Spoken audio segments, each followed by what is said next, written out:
قیامت کب آئے گی؟ برادران اسلام، آج میں آپ کو رسول کریم حضرت محمد مصطفیٰ صلی اللہ علیہ وسلم کے ارشادات اور پیشن گوئیوں کی روشنی میں قرب قیامت کی چند نشانیوں کے بارے میں گفتگو کرنے جا رہا ہوں، جن میں سے بعض پوری ہو چکی ہیں، کچھ پوری ہو رہی ہیں اور بعض آئندہ پوری ہوں گی۔ حضرت علی رضی اللہ تعالی عنہ فرماتے ہیں کہ رسول خدا صلی اللہ علیہ وسلم نے فرمایا کہ ان قریب لوگوں پر ایسا زمانہ آئے گا کہ اسلام کا صرف نام باقی رہے گا اور قرآن کی صرف رسم باقی رہ جائے گی۔ ان کی مسجدیں نقش و نگار، ٹائل، برقی پنکھوں وغیرہ سے آباد ہوں گی اور ہدایت کے اعتبار سے ویران ہوں گی۔ ان کے علماء آسمان کے نیچے رہنے والوں میں سب سے زیادہ برے ہوں گے۔ ان علماء سے فتنے پیدا ہوں گے اور پھر ان میں واپس آ جائیں گے۔ اسلام کا صرف نام باقی رہے گا، یعنی اسلامی چیزوں کے نام ہی لوگوں میں رہ جائیں گے اور ان کی حقیقت باقی نہ رہے گی، جیسا کہ آج کل نماز، روزہ، زکوٰۃ، حج وغیرہ کے بس نام ہی باقی ہیں اور ان کی حقیقت اور روح اور ادائیگی کے وہ طریقے اور کیفیت باقی نہیں ہیں جو رسول خدا صلی اللہ علیہ وسلم سے منقول ہیں، اور کروڑوں مسلمان ان سے کورے ہیں۔ قرآن شریف صرف رسمن ہی پڑھا جاتا ہے، اس کے الفاظ اور خوش الہانی کا تو خیال ہے، مگر اس کے معنی پر غور کرنا اور اس کی منع کی ہوئی چیزوں سے بچنا تو مسلمان کے تصور میں بھی نہیں رہا۔ مسجدیں زیب و زینت سے خوب آراستہ ہیں، دلکش فرش، قیمتی غالیچے، دیدہ زیب فانوس، عمدہ عمدہ ہنڈے اور آرام و راحت کی چیزیں مسجدوں میں موجود ہیں، مگر ہدایت سے خالی ہیں۔ مسجدوں میں دنیا کی باتیں، تانے، غیبتیں بے دھڑک ہوتی ہیں اور امام و مؤذن تو مسجدوں کو گھر ہی سمجھتے ہیں۔ علماء کے بارے میں جو یہ ارشاد فرمایا کہ علماء سے فتنہ نکلے گا اور ان میں واپس آ جائے گا، اس کا مطلب یہ ہے کہ علماء بگڑ جائیں گے اور رشد و ہدایت کی راہ چھوڑ دیں گے تو عالم میں فساد ہوگا، اور پھر اس کی زد میں علماء بھی آ جائیں گے، اور یہ بھی مطلب ہو سکتا ہے کہ علماء دنیا داروں اور ظالموں کی مدد کریں گے اور پیسے اینٹھنے کے لیے دنیا کی مرضی کے موافق مسئلے بتائیں گے، اور پھر دنیا دار ہی ان کا مزاج ٹھکانے لگا دیں گے۔ حضرات گرامی، دوسرے انسانوں کی طرح آج کل کے علماء بھی فکر آخرت سے خالی ہو گئے ہیں اور اس فانی زندگی کو اپنے علم کا مقصد بنا رکھا ہے۔ سیاسی لیڈر بننے، شہرت حاصل کرنے، روپیہ کمانے جوڑنے کی دھن میں سرگرداں ہیں، اور موجودہ زمانے کے علماء میں خال خال ہی ایسے ہیں جو اسلام کی تبلیغ کرتے ہوں، ورنہ آج تو علماء کی یہ حالت ہو گئی ہے کہ جلسوں میں گاندھیزم یا نیشنلزم، سوشلزم اور کمیونزم کی اشاعت کرتے ہیں اور ارشادات نبوی کی بجائے مخلوق کے خود ساختہ نظاموں کی طرف دعوت دیتے ہیں۔ حضرت انس رضی اللہ تعالی عنہ فرماتے ہیں کہ رسول اللہ صلی اللہ علیہ وسلم نے ارشاد فرمایا کہ قیامت کی نشانیوں میں ایک یہ بھی ہے کہ لوگ مسجدیں بنا کر فخر کریں گے۔ آج کل یہی حال ہے، اور بقول حضرت ابن عباس رضی اللہ تعالی عنہ، تم ضرور مسجدوں کو یہود و نصار کی طرح سجاؤ گے۔ دل کو منتشر کرنے والے رنگ برنگ کے ٹائل، جھاڑ، فانوس، ہانڈیاں، دل فریب فرش اور بیش بہا پردے، اور دوسرا زیب و زینت اور آرام و راحت کی چیزیں مسجدوں میں موجود ہیں، اور ان دنیاوی چیزوں نے مسجدوں میں پہنچ کر اوقات نماز کے علاوہ مسجدوں کو مقفل کرنے پر مجبور کر دیا ہے، اور حفاظت کے لیے مستقل نگرانوں اور چوکیداروں کی ضرورت پیدا کر دی ہے۔ مسجدیں ان دنیاوی چیزوں سے آباد ہیں اور نمازیوں سے خالی ہیں۔ جو نمازی ہیں وہ مسجدوں میں دنیا کی باتوں میں مشغول رہتے ہیں۔ مسجدوں میں نہ تعلیمی حلقے ہیں، نہ دینی مشورے ہیں، نہ ذکر و تلاوت سے آباد ہیں۔ حالانکہ مسجد رسول اکرم صلی اللہ علیہ وسلم اور حضرات خلفائے راشدین کے زمانے میں دین اور دینیات کی ترقی کے کاموں میں اور اس سے متعلق مشوروں کا مرکز تھی۔ ایک روایت میں ہے کہ جب تم اپنی مسجد کو سجانے لگو اور قرآنوں کو دیدہ زیب بنانے لگو تو سمجھ لو تمہاری ہلاکت کا وقت قریب ہے۔ حضور صلی اللہ علیہ وسلم نے ارشاد فرمایا کہ ایک زمانے میں ایسے لوگ ہوں گے جن کی دنیاوی باتیں ان کی مسجدوں میں ہوا کریں گی، تم ان کے پاس نہ بیٹھنا کیونکہ خدا کو ان کی کوئی ضرورت نہیں ہے۔ حضرت انس رضی اللہ تعالی عنہ فرماتے ہیں کہ رسول خدا صلی اللہ علیہ وسلم نے ارشاد فرمایا کہ لوگوں پر ایک ایسا زمانہ آئے گا کہ دین پر جمنے والا ان میں ایسا ہوگا جیسے ہاتھ میں چنگاری پکڑنے والا ہو۔ یہ زمانہ اس وقت موجود ہے کیونکہ ہر طرف بددینی اور بے حیائی اور فحش کاری کی فضا ہے، سرکشی کا ماحول ہے۔ اول تو دیندار رہے ہی نہیں، اور اگر کوئی دین پر عمل کرنا چاہتا ہے تو اہل ملک، اہل وطن، عزیز و اقربا آڑے آ جاتے ہیں۔ بیوی کہتی ہے کہ تنخواہ میں میرا پورا نہیں پڑتا، دنیا رشوت لے رہی ہے، تم بڑے پرہیزگار بنے ہوئے ہو۔ ہم عمر مذاق اڑا رہے ہیں کہ داڑھی رکھ کر ملا بن گئے، جھاڑ سا لگائے پھر رہے ہو، ریل میں یا لاری میں سفر کر رہے ہیں اور ایک شخص نماز پڑھنا چاہتا ہے مگر اس کے لیے نہ ریل ٹھہر سکتی ہے نہ لاری رک سکتی ہے، لیکن اگر کسی کو کچھ دنیاوی نقصان ہو جائے تو سب ہمدردی کے لیے حاضر ہیں۔ آج کل دینداری اختیار کرنا ساری دنیا سے لڑائی مول لینے کے مترادف ہے۔ دین کا درد پیدا کرنے اور بددینی کی فضا میں نکلنے کی قوت حاصل کرنے کے لیے خانقاہوں اور دینداروں کی مجلسوں میں شرکت کرنا بہت ہی ضروری ہے۔ جب انسان بددینی کے ماحول سے معصیت اختیار کر سکتا ہے تو دینداری کی فضا میں پہنچ کر نیک بھی بن سکتا ہے۔ اگر کسی وجہ سے دینداروں سے دور ہو تو بد دینوں سے بھی دور رہے۔ اسی حقیقت کے پیش نظر رسول خدا صلی اللہ علیہ وسلم نے ارشاد فرمایا کہ ان قریب ایسا ہوگا کہ مسلمان کا بہترین مال چند بکریاں ہوں گی جنہیں لے کر پہاڑ کی چوٹیوں اور جنگلوں میں چلا جائے گا، اور اس صورت سے اپنا دین بچانے کے لیے فتنوں سے بھاگے گا۔ ایک اور حدیث میں ہے کہ رسول خدا صلی اللہ علیہ وسلم نے ارشاد فرمایا کہ ان قریب فتنے پیدا ہوں گے، اس وقت بیٹھا ہوا کھڑے ہوئے سے بہتر ہوگا، کیونکہ بیٹھا ہوا شخص بنسبت کھڑے ہوئے شخص کے فتنے سے دور ہوگا، اور کھڑا ہوا چلنے سے بہتر ہوگا، اور چلنے والا دوڑنے والے سے بہتر ہوگا۔ جو شخص فتنوں کی طرف نظر اٹھا کر دیکھے گا فتنے اسے اچک لیں گے۔ فتنے کے وقت عبادت خداوندی میں مشغول ہونا بہت زیادہ فضیلت رکھتا ہے۔ رسول خدا صلی اللہ علیہ وسلم نے ارشاد فرمایا کہ قتل کے زمانے میں عبادت کرنا میری طرف ہجرت کرنے کے برابر ہے۔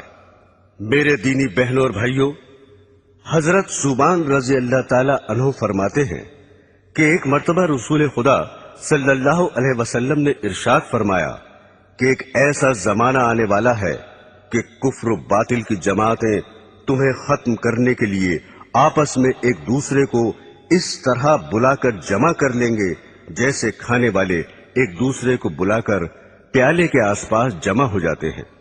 یہ سن کر ایک صاحب نے سوال کیا، کیا ہم اس روز کم ہوں گے؟ آپ نے فرمایا، نہیں، بلکہ تم اس روز تعداد میں بہت ہوگے، لیکن گھاس کے ان تنکوں کی طرح ہوگے جنہیں پانی کا سیلاب بہا کر لے جاتا ہے۔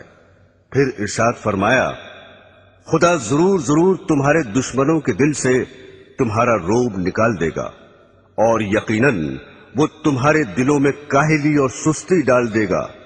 ایک صاحب نے عرض کیا، سستی کا کیا سبب ہوگا؟ اس پر آپ نے ارشاد فرمایا کہ دنیا یعنی مال و دولت سے محبت کرنے لگو گے اور موت کو مکروہ سمجھو گے۔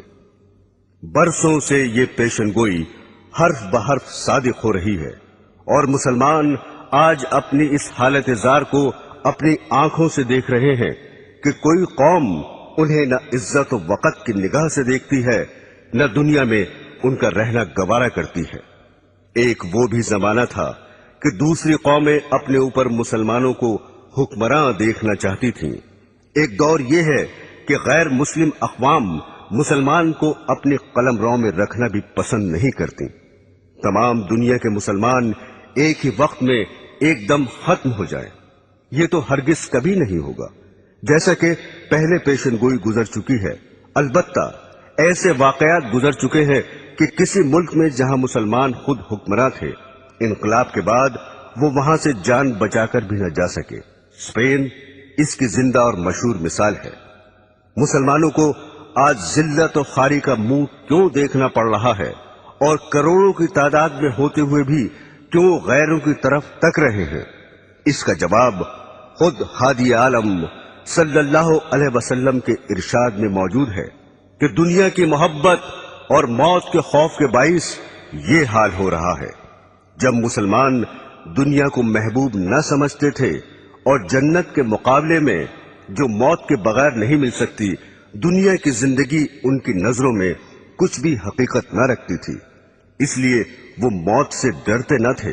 حالانکہ تعداد میں کم تھے، لیکن دوسری قوموں پر حکمراں رہے اور اللہ کی راہ میں جہاد کر کے غیروں کے دلوں تک پر حکومت کرنے لگے۔ آج بھی جو ہمارا حال ہے ہم اسے خود بدل سکتے ہیں، بشرطے کہ پچھلے مسلمانوں کی طرح دنیا کو ذلیل اور موت کو عزیز از جان سمجھنے لگے، ورنہ ذلت اور بڑھتی ہی رہے گی۔ حضرات گرامی، حضرت ابو ہریرہ رضی اللہ تعالی عنہ فرماتے ہیں کہ رسول خدا صلی اللہ علیہ وسلم نے ارشاد فرمایا کہ قیامت کی نشانیوں میں سے یہ بھی ہے کہ علم اٹھ جائے گا، جہالت بہت بڑھ جائے گی، زنا کی کثرت ہوگی، شراب بہت پی جائے گی، مرد کم ہو جائیں گے، عورتیں اس قدر زیادہ ہو جائیں گی کہ 50 عورتوں کی خبرگیری کے لیے ایک ہی مرد ہوگا۔ اس حدیث میں جو کچھ ارشاد فرمایا ہے اس وقت ہو بہو ہو رہا ہے۔ البتہ عورتوں کی ابھی اتنی زیادتی نہیں ہوئی جتنی اس حدیث میں درج ہے، مگر یورپ کی جنگیں ان قریب ہی اس پیشن گوئی کو سچا کر دکھانے والی ہیں۔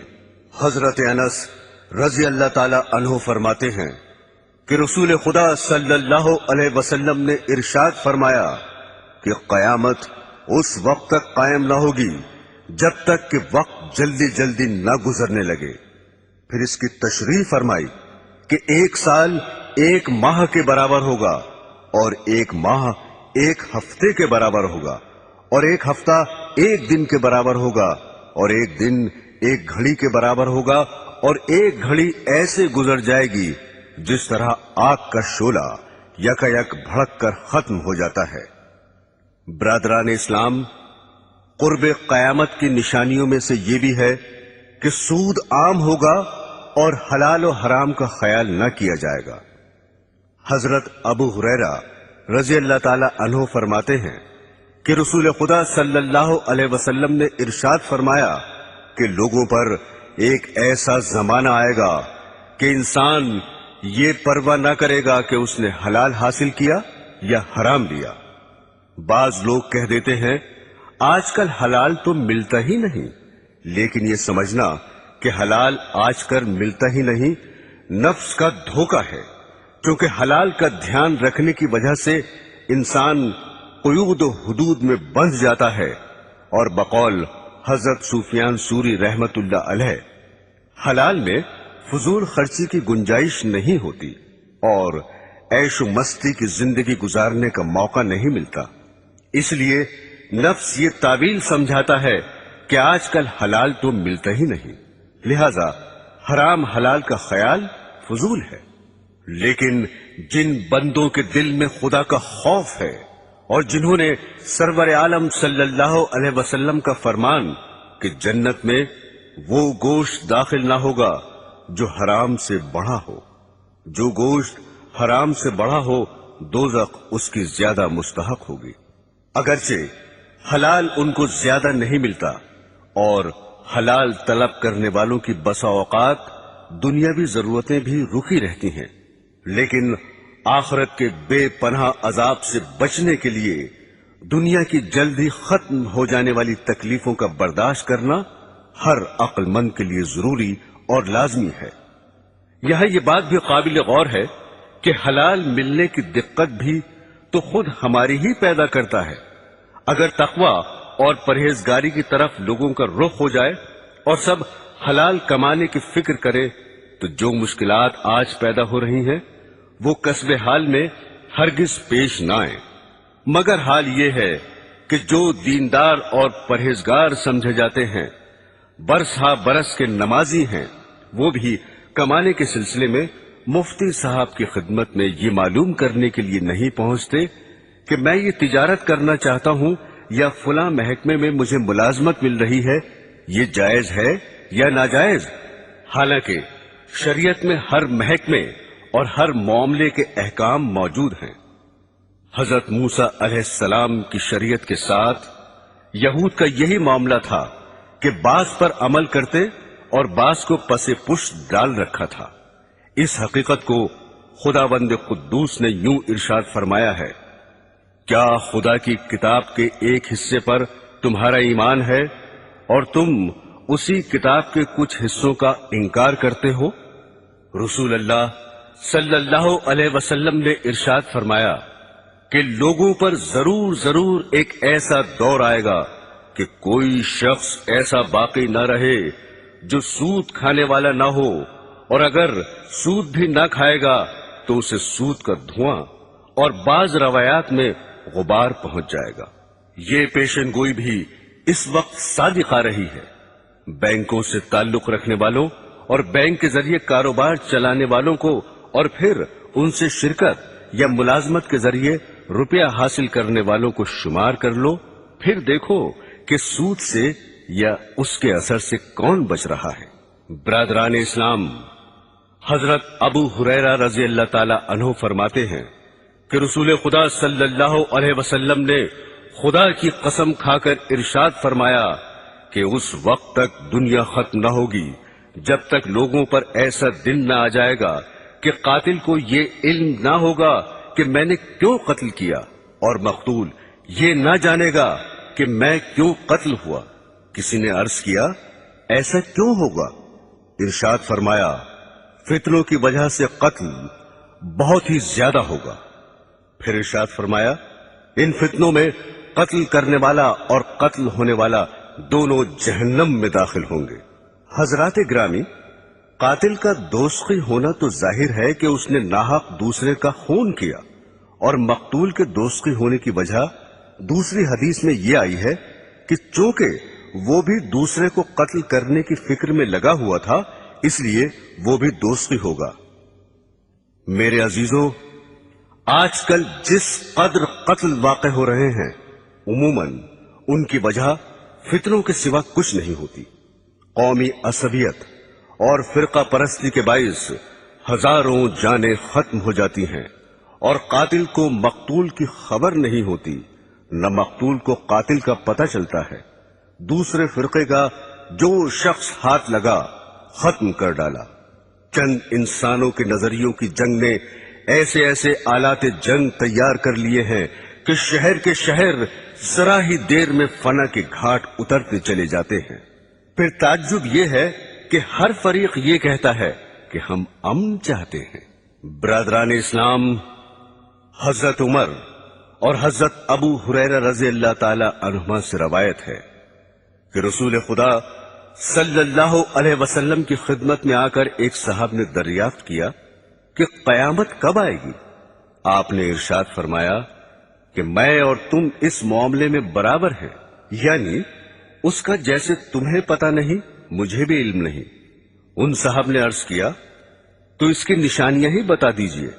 آپ نے ارشاد فرمایا، اس کی بعض نشانیاں یہ ہیں کہ عورتیں ایسی لڑکیاں جننے لگیں جو ان ماؤں پر حکم چلائیں، اور تم دیکھو گے کہ ننگے پیر اور ننگے بدن والے تنگ دست اور بکریاں چلانے والے مکانات کی بلندی پر فخر کریں گے۔ یہ حضرت عمر کی روایت کے الفاظ ہیں، اور حضرت ابو ہریرہ رضی اللہ تعالی عنہ کی روایت میں ہے کہ آپ نے فرمایا، جب تم ننگے پیر اور ننگے بدن والوں